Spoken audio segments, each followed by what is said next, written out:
Hi, third graders. All right, so Flora and Ulysses.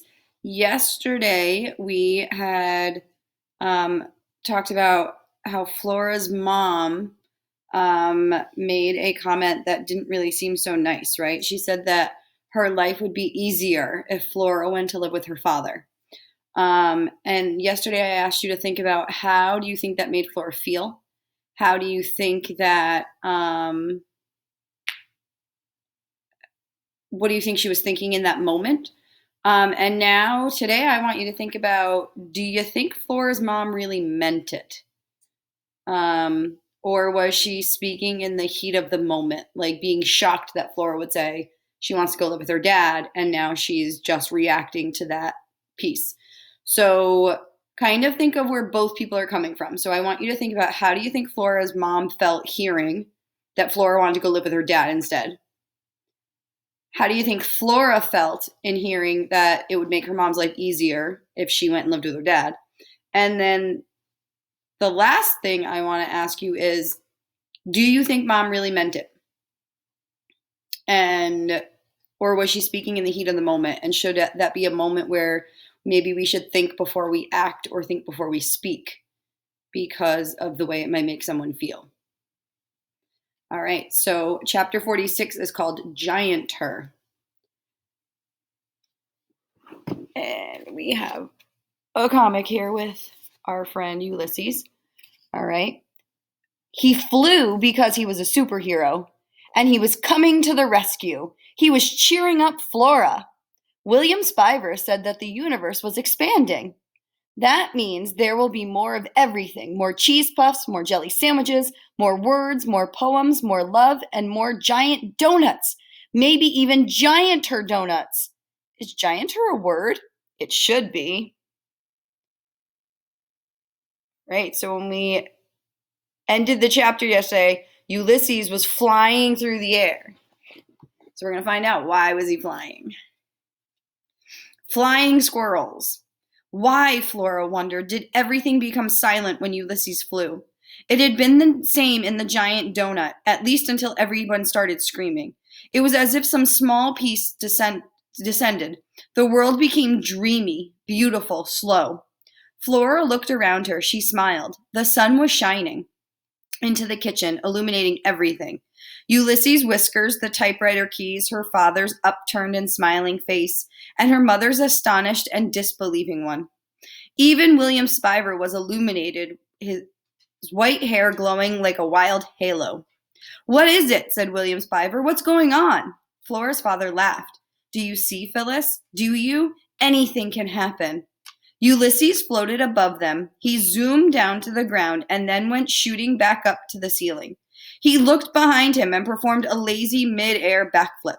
"For the love of Pete," said Flora's mother in a strange and wooden voice. "Someone tell me something," said William Spiver. Ulysses dived down again. He flew past William Spiver's right ear. "Ah!" said William Spiver. "What was that?" "The squirrel," said Flora's mother in her strange new voice. "He's flying." She stood up suddenly. "Right," she said. "Okay, I have to go upstairs and take a nap." Which was an odd thing for her to say, because Flora's mother was not in any way a napper. In fact, she was anti-napper. She didn't believe in naps at all, and she often said that they were a big fat waste of time. "Yep, a little nap, that's what I need." And Flora's mother walked out of the kitchen and closed the door behind her. Why does she need a nap right now? Ulysses landed on the table next to the typewriter. "It's not that shocking," said William Spiver. "There are flying squirrels, you know. They exist. In fact, there are some theories that posit that all squirrels are descended from the flying squirrel. In any case, flying squirrels themselves are documented fact." Ulysses looked at William Spiver and then at Flora. He reached out a paw and hit a key on the typewriter. The single clack echoed through the kitchen. "How about flying squirrels who type?" said Flora. "Not as well documented," admitted William Spiver. Ulysses hit another key and then another. "Holy bagumba," said Flora's father. "He flies, he vanquishes cats, and he types?" "He's a superhero," said Flora. It's amazing, said her father. It's wonderful, but I think I better go have a quick word with your mother about the whole, situation. Chapter 48, Banished. Clack, clack, clack. Flora stood silently. William Spiver stood silently. The squirrel typed. Flora Bell, said William Spiver. Uh-huh, said Flora. I wanted to make sure you were still here. Where else would I be? Well, I don't know. You did say that you were moving out. My mother wants me to leave, said Flora. I don't know if that's exactly what she meant, said William Spiver.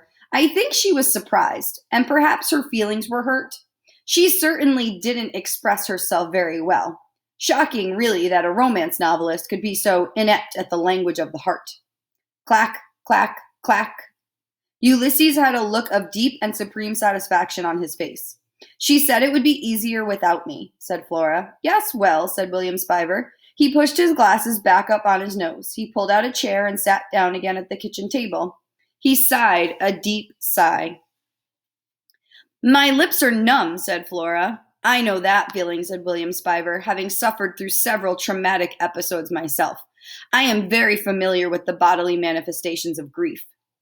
What happened to you? Asked Flora. I was banished. Banished. What do you think it means to be banished? So he's saying that he has grief.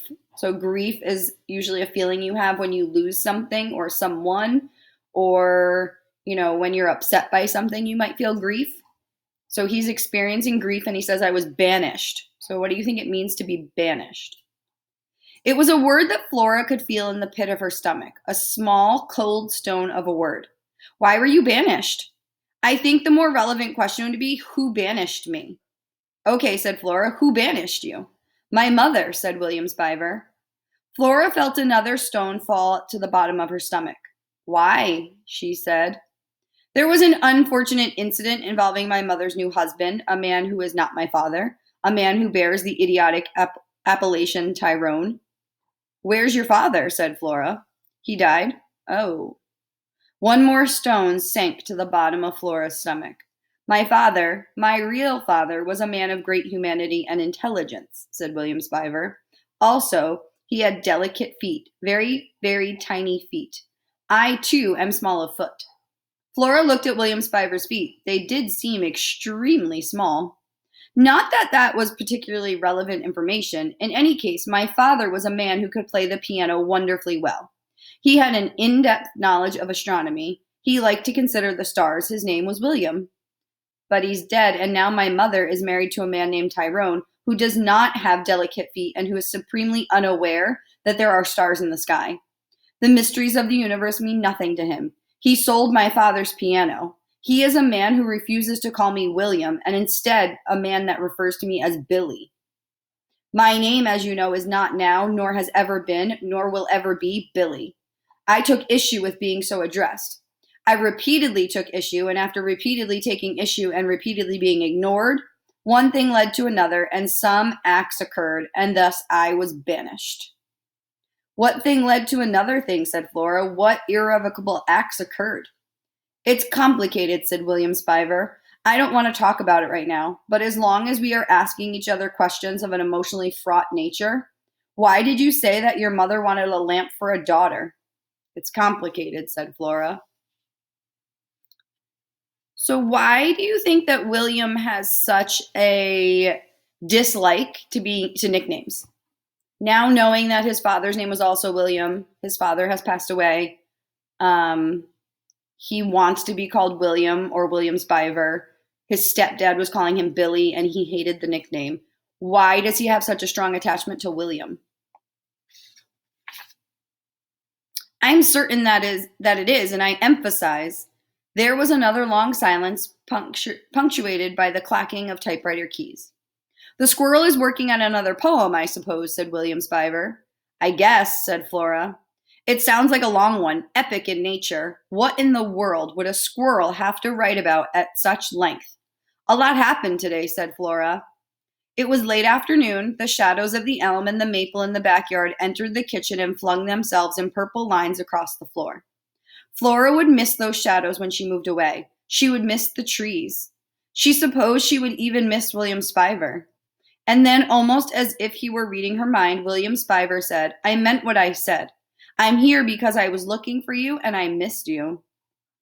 Flora's heart, the lonely, many-armed squid of it, flipped and flailed inside of her.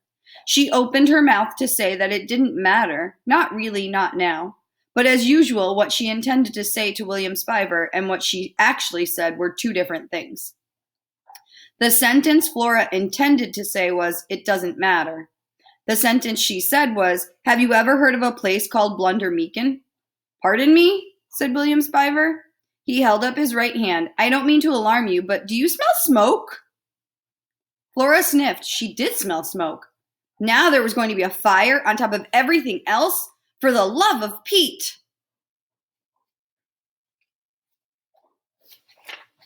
All right, so what just happened between Flora and William Spiver? Okay. She's been going back and forth about, do I like him? Do I not like him? Is he cool? Is he not cool? And when she was away from him, she realized she kind of missed him a little bit. And now he just told her that he was looking for her because he missed her too. Is it possible that they've bonded over some things? Flora and her mom might not get along as well as one would hope for a parent and a child. William is saying that he was banished by his mother. So what do you think banished ended up meaning? He now lives with his great aunt and he was banished by his mother. So what's happening between William and Flora? And how do you think that's going to progress in the story? And yes, I did stop. They smell smoke. What's going on? What do you think is going to happen in the next section? Why did they smell smoke? I will see you for the next reading. Have a great day.